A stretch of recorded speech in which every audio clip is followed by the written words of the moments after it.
They called me a burden, and I believed them, until the night I decided to leave. I grew up learning to step lightly, to breathe softly, to move my life into the margins of other people's lives. In our small kitchen, my mother's voice was a metronome of reminders: shut the fridge faster, fold the laundry right, eat less rice, you're 26 and still here. My father said less, but his sighs filled the spaces between words like steam fogging a window, proof that the room was too warm with me in it. The last straw wasn't loud. It was a Tuesday, rain hitting the gutters in a rhythm I knew by heart. I came home from a double shift at the bookstore and the cafe, shoes soaked, hands smelling like coffee grounds and damp paper. The TV was on, dinner plates stacked, and my parents sat close, as if the couch should choose between us. My mother glanced at the clock once, then at me. "You missed Aunt Rena's call," she said. "She asked if you found your own place yet." My father didn't look up. "Tell her we're working on it." A strange word, we. I stood there, water pooling under my feet, and felt like a guest who had overstayed. I murmured, "I'll clean up," because cleaning meant I was useful and useful meant I could stay. "You're not a guest, Tessa," my mother said, soft as a blade. "But you can't live like this forever. It's time to stop being a burden." She said it like a fact you couldn't argue with, like gravity. My father scraped his fork across a plate and carried it to the sink, his silence the stamp under the sentence. I nodded, throat tight, and went to the dishes. My hands worked, muscle memory and hot water, while my ears rang with the word burden. In my room, later, the rain slowed to a hush. The ceiling paint was cracked above the bed, a map I'd traced 100 times, continents and oceans carved by time we never fixed. I sat with my laptop and opened tabs I had opened and closed before: rentals, roommate ads, shared spaces with thin walls and thin promises. Every price was a door that locked as soon as I tried the handle. I closed the tabs and opened a different one, the bank app one avoided. My savings stared back at me, modest, stubborn as a prayer. Months of tips. A bonus I never touched. The tiny stipend from managing inventory at the store. Not enough for comfort, but maybe enough for courage. The next morning I left early, before anyone woke. The bakery next to the bus stop had warm air and louder smiles, and the owner, Mrs. Chang, always gave me yesterday's rolls for half price.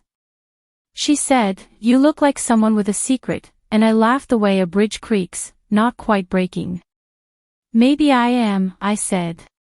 By noon, I found myself in a neighborhood I didn't deserve, at least that's what the little voice said. The houses were quiet, gates painted, bougainvillea spilling like confetti. A small sign in a window caught my eye: owner financing. No agent fees. The house behind it was old, honest, with a crooked porch and a door that seemed to have listened to a lot of stories. There were weeds between the tiles, yes, but the bones were good.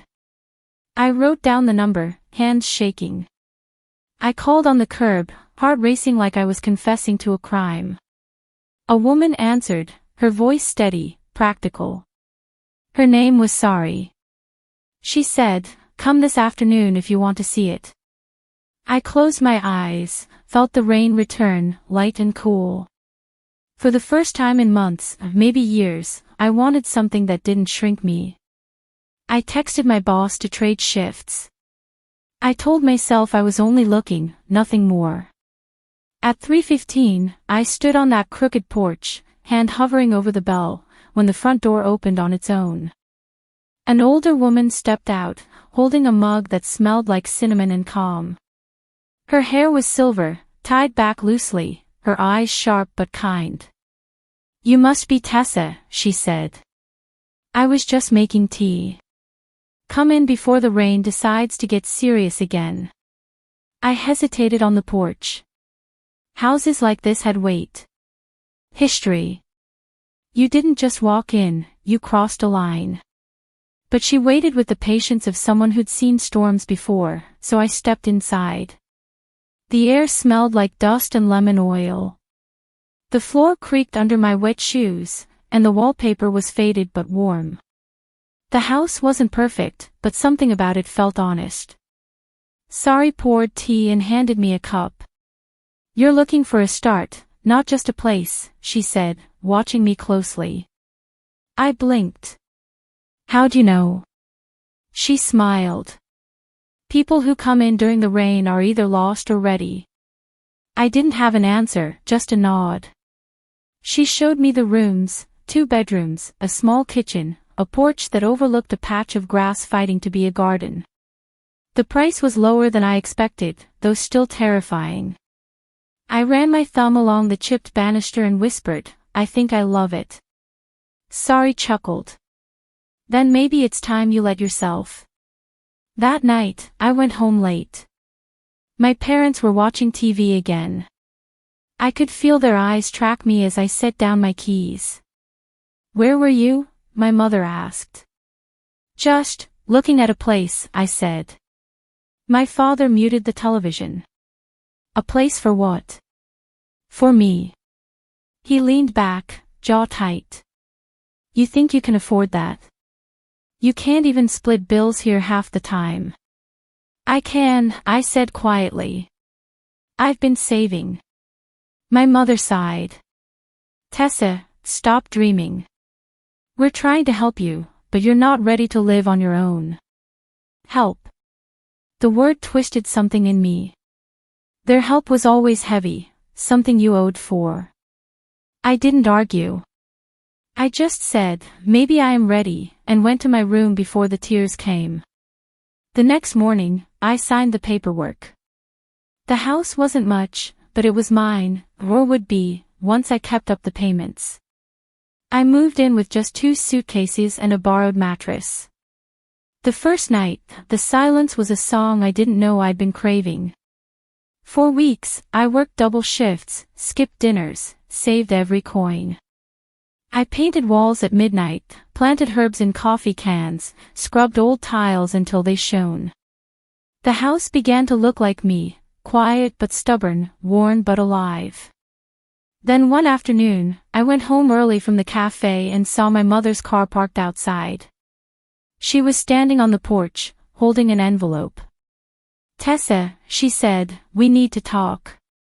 My stomach turned cold. Her tone wasn't angry, it was worse. It was calm. That kind of calm meant something was about to change. She handed me the envelope.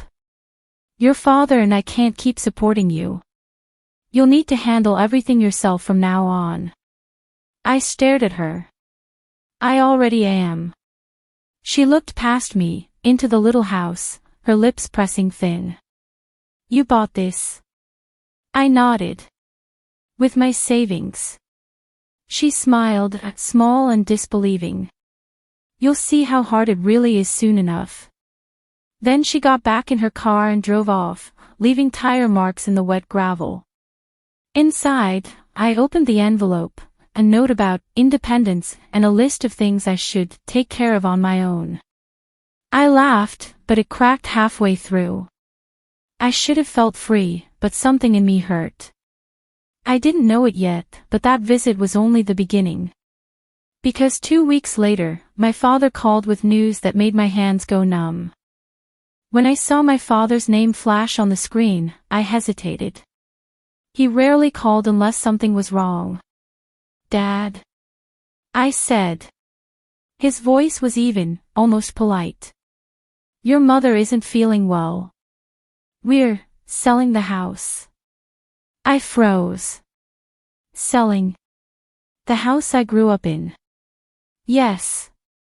It's time." "We're downsizing," he said, as if it were a business decision.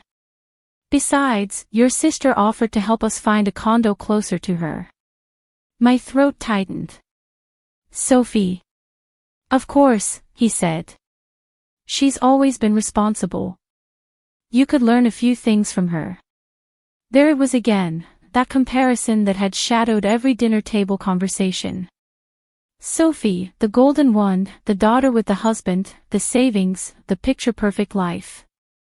And me, the one who stayed too long, worked too hard, and dreamed too big for my pay grade. I hung up after a quiet goodbye, but the silence after felt heavy. My parents were moving on, starting new, and I wasn't part of the plan. The next day at work, my mind kept drifting. Mrs. Chang noticed. "You look like someone who's thinking herself into a hole," she said. I smiled weakly. "Just family stuff."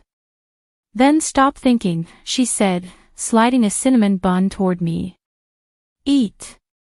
You can't fix everything hungry." I laughed, but her kindness cracked something open. That night, I walked through my new house again, room by room, trying to feel grateful. But I couldn't shake the ache. While unpacking an old box, I found a folder my mother had accidentally mixed in with my things. It had a few letters, a property document, and a small notebook with my name written in my father's handwriting. Inside were years of notes, things I'd said, dates I'd borrowed money, lists of bills they'd paid for me. Every dollar, every meal, every ride. Each line was dated and signed. At the back was a total. $18,760. It hit me like a punch. I wasn't just a burden to them. I was a debt. My chest felt tight.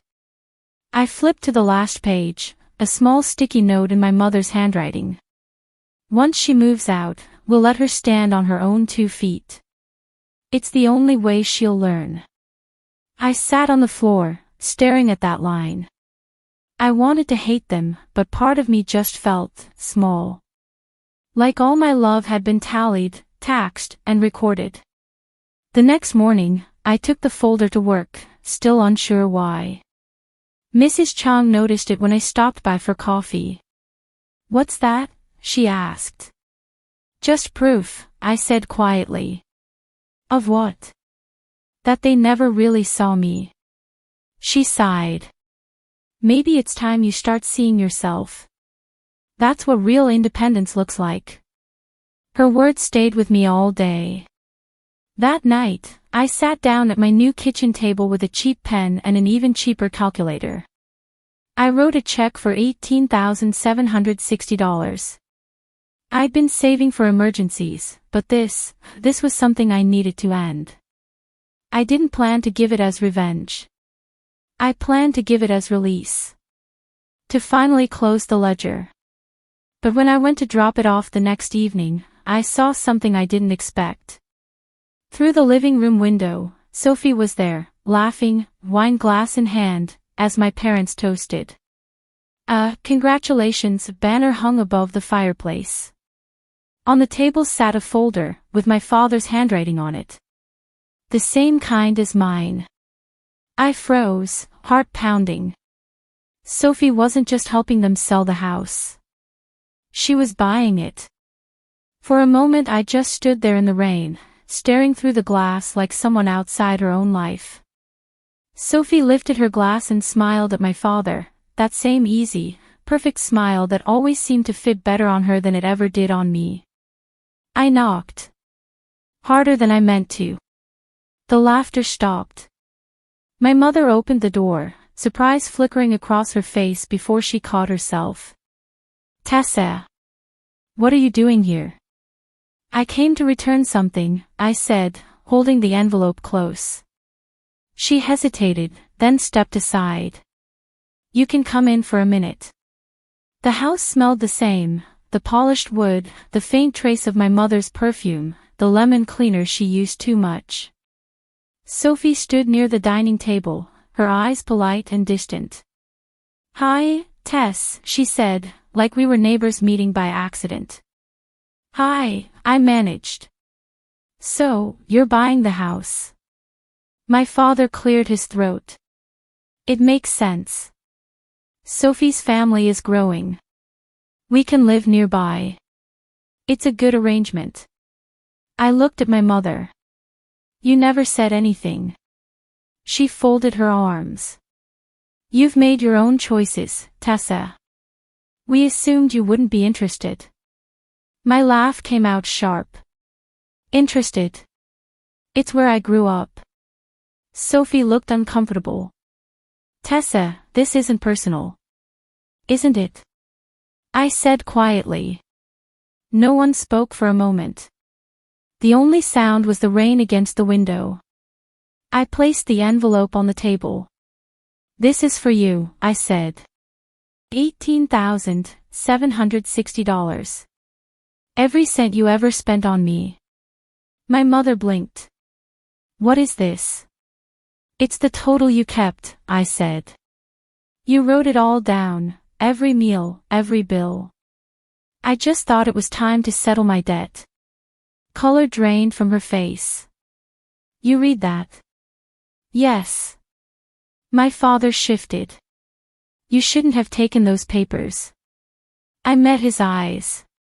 You shouldn't have written them. The room felt smaller with every breath. My mother opened the envelope and stared at the check, her hands trembling. Tessa, we never meant. Don't, I said. It's okay. You taught me what my worth was to you. Now I know how to measure it.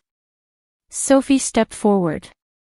Tess, come on, they didn't mean it that way. I turned to her. Of course they didn't. You never have to question what they mean.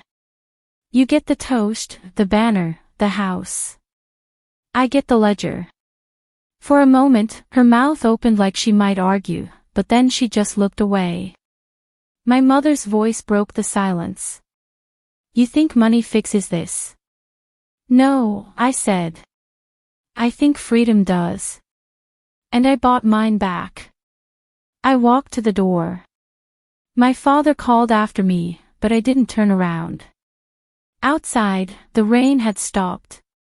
The sky was pale and clean, the kind that smells like something ending. I got in my car and drove until the lights of the street disappeared behind me. That night, back in my own small house, I sat at the table staring at the spare key I'd made weeks ago, the one meant for them, for visits, for a future I thought we might still share.